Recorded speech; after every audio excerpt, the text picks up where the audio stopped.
ക്രിസ്തുവിൽ വാത്സല്യമുള്ളവരെ, തപസ്സുകാലം 1-ാം ഞായറിൽ നാം ശ്രവിക്കുന്ന സുവിശേഷ ഭാഗം ലൂക്ക 4-ാം അധ്യായം 1 മുതൽ 13 വരെയുള്ള വാക്യങ്ങളാണ്.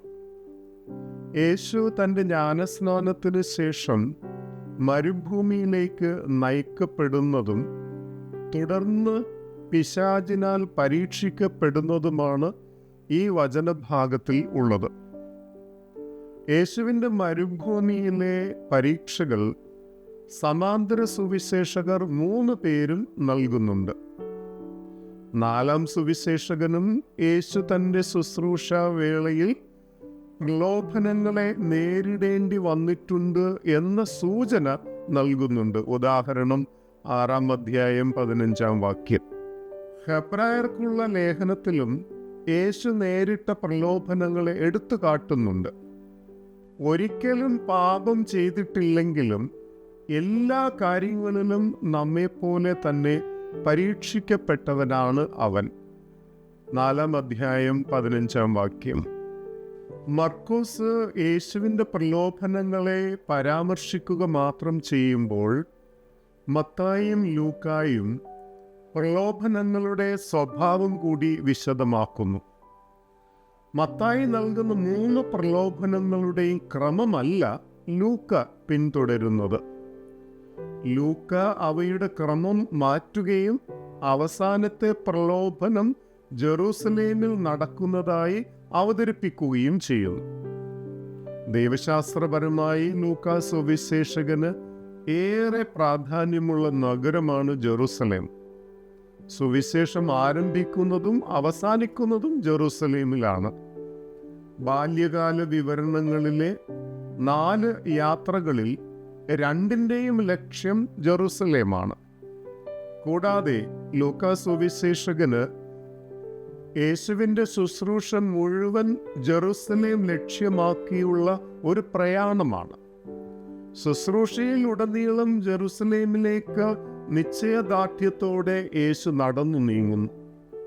ശുശ്രൂഷയുടെ അന്ത്യത്തിൽ യേശുവിൻ്റെ വിധി നിർണയിക്കുന്ന നഗരമായി ജെറൂസലേം മാറുന്നു.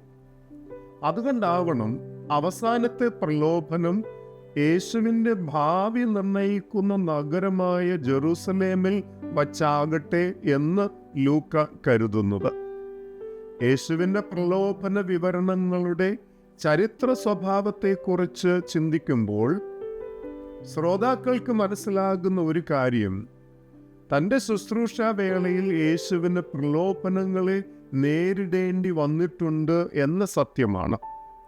കാരണം യേശുവിനോടും അവിടുത്തെ ദൗത്യത്തോടും പൈശാചിക ശക്തികൾക്ക് കടുത്ത എതിർപ്പുണ്ടായിരുന്നു.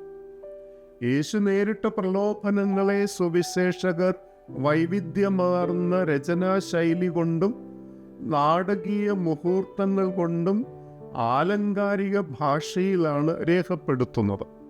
പ്രത്യേകിച്ച് മത്തായിയും ലൂക്കായും. രചനയുടെ വൈവിധ്യമോ നാടകീയ മുഹൂർത്തങ്ങളോ വിവരണങ്ങളിൽ അടങ്ങിയിട്ടുണ്ടെങ്കിലും വായനക്കാർ പ്രാധാന്യം കൊടുക്കേണ്ടത് യേശുവിന് ശുശ്രൂഷയിൽ ഉടനീളം പരീക്ഷണങ്ങളെ അഭിമുഖീകരിക്കേണ്ടി വന്നു എന്ന സത്യത്തിനാണ്. ജ്ഞാനസ്നാന വേളയിൽ യേശുവിൻ്റെ മേൽ ഇറങ്ങി വന്ന പരിശുദ്ധാത്മാവ് അവിടുത്തെ മരുഭൂമിയിലേക്ക് നയിക്കുന്നു. ദൈവത്തോടുള്ള വിശ്വസ്തത തെളിയിക്കപ്പെടുവാനുള്ള വേദിയായി മരുഭൂമിയെ വിശുദ്ധ ഗ്രന്ഥം വിലയിരുത്തുകയാണ്. അതിനാലാണ് പരീക്ഷിക്കപ്പെടുവാനായി ഇസ്രായേൽ ജനതയെ ദൈവം മരുഭൂമിയിലേക്ക് നയിച്ചത്. നിയമാവർത്തനം 8:2. 40 ദിവസം യേശു മരുഭൂമിയിൽ ചിലവഴിച്ചു എന്നത് ഇസ്രായേൽ ജനത 40 വർഷം മരുഭൂമിയിൽ പരീക്ഷിക്കപ്പെട്ടതിനെ ഓർമ്മപ്പെടുത്തുന്നു. എന്നാൽ 40 എന്ന സംഖ്യ ഒരു നീണ്ട കാലയളവിൻ്റെ പ്രതീകമാണ്. 3 എന്ന സംഖ്യ ഏറ്റവും ചുരുങ്ങിയ കാലയളവിൻ്റെ പ്രതീകമാണ്. ഇത്രയും കാലയളവിൽ മരുഭൂമിയിലായിരുന്നപ്പോൾ യേശു ഒന്നും ഭക്ഷിച്ചിരുന്നില്ല.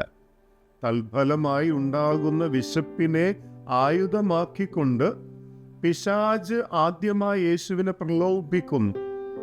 ഒരു കല്ലിനെ അപ്പമാക്കി സ്വന്തം വിശപ്പിനെ അതിജീവിച്ചുകൊണ്ട് യേശുവിനെ ദൈവഹിതത്തിൽ നിന്ന് അകറ്റുവാൻ പിശാച് ശ്രമിക്കുന്നു. യേശുവിൻ്റെ ദൈവപുത്രത്വവും ക്രിസ്തുത്വവും ഇവിടെ ചോദ്യം ചെയ്യപ്പെടുന്നു. എന്നാൽ മരുഭൂമിയിൽ വിശന്നപ്പോൾ പിറുപിറുത്ത ഇസ്രായേലിന് വിപരീതമായി ദൈവഹിതത്തോട് ചേർന്നു നിന്ന് ദൈവവചനം ഉദ്ധരിച്ച് യേശു പ്രലോഭനത്തെ അതിജീവിക്കുകയാണ്. രണ്ടാമതായി, ലോകവും അതിലെ സമസ്തവും തൻ്റെ പരമ അധികാരത്തിലാണെന്ന് വാദിച്ചുകൊണ്ട് തന്നിൽ നിന്ന് തന്നെ അത് അവകാശമാക്കുവാൻ പ്രലോഭകൻ യേശുവിനെ ക്ഷണിക്കുകയാണ്. ഇവിടെ സർവത്തിൻ്റെയും ഉടയവനായ ദൈവത്തിൻ്റെ മഹത്വത്തിൽ നിന്ന് പങ്കുപറ്റുന്നതിന് പകരം പിശാചിൻ്റെ ഉടമസ്ഥതയിൽ പങ്കുചേരുവാനുള്ള ലൗകിക ക്ഷണമാണ് പിശാച് മുന്നോട്ട് വെക്കുന്നത്. ഈ പ്രലോഭനത്തെയും മരുഭൂമിയിൽ വച്ച് അന്യദേവന്മാരെ ആരാധിക്കുവാൻ തയ്യാറായ ഇസ്രായേലിന് വിപരീതമായി ദൈവമഹത്വത്തോട് ചേർന്ന് നിൽക്കുവാൻ യേശു തയ്യാറാവുകയാണ്. മൂന്നാമതായി, പ്രകൃത്യാതീതവും വിവേകരഹിതവുമായ ഒരു അഭ്യാസ പ്രകടനത്തിലൂടെ ദൈവപുത്രത്വം തെളിയിക്കുവാൻ പിശാച് യേശുവിനെ വെല്ലുവിളിക്കുന്നു. അമാനുഷിക ശക്തിയിലൂടെയും ദൈവത്തെ പരീക്ഷിച്ചും സ്വന്തം ജീവൻ സംരക്ഷിക്കുവാനുള്ള പിശാചിൻ്റെ ശ്രമത്തെയും യേശു അതിജീവിക്കുകയാണ്.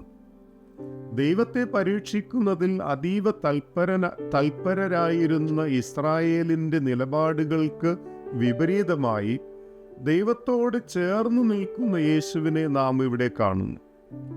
ലൂക്ക തൻ്റെ പ്രലോഭന വിവരണങ്ങൾ അവസാനിപ്പിക്കുന്നത് നിശ്ചിത കാലത്തേക്ക് പിശാച് അവനെ വിട്ടുപോയി എന്ന് രേഖപ്പെടുത്തിക്കൊണ്ടാണ്.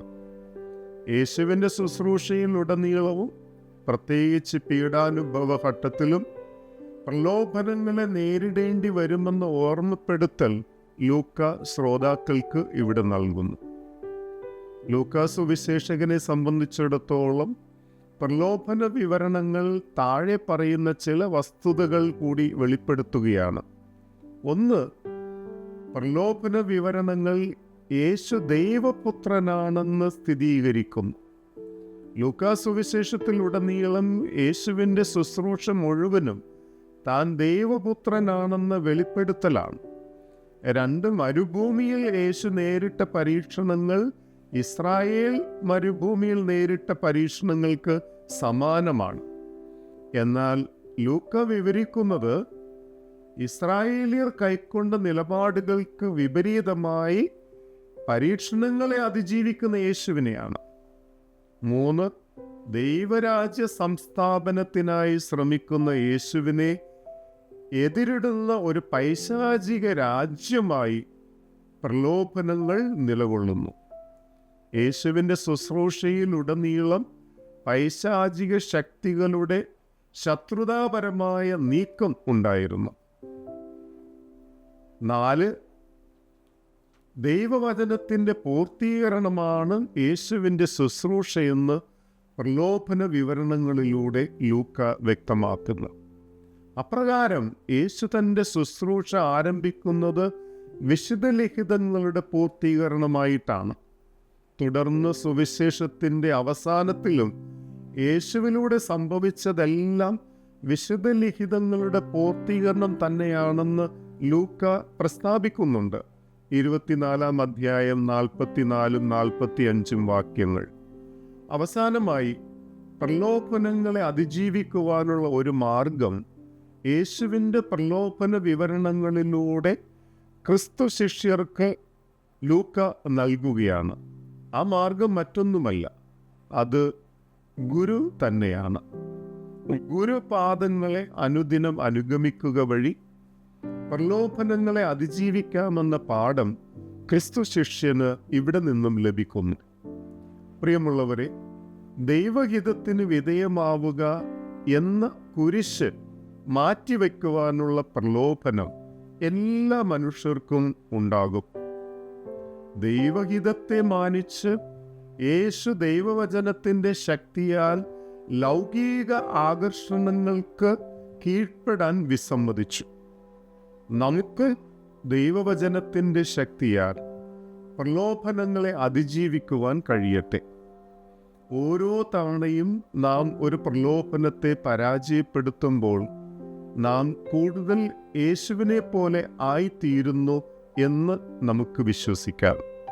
ദൈവം നമ്മെ സമർത്ഥമായി അനുഗ്രഹിക്കട്ടെ.